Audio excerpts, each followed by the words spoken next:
Praise the Lord. இந்த நாளிலும் நம்ம தியானிக்க வேண்டிய வேத வசனம் என்னன்னா 2 சாமுவேல் 22:29. கர்த்தராகிய தேவரீர் என் விளக்காய் இருக்கிறீர், கர்த்தர் என் இருளை வெளிச்சமாக்குகிறவர்.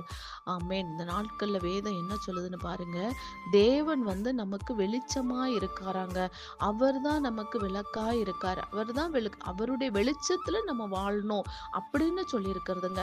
உலக பிரகாரமான இந்த வெளிச்சம் இல்ல, ஆவிக்குரிய வாழ்க்கையில பிரகாசிக்கிற பேரொளியாய் தேவன் இருக்கார். கர்த்தராகிய இயேசு கிறிஸ்து இருக்கார்.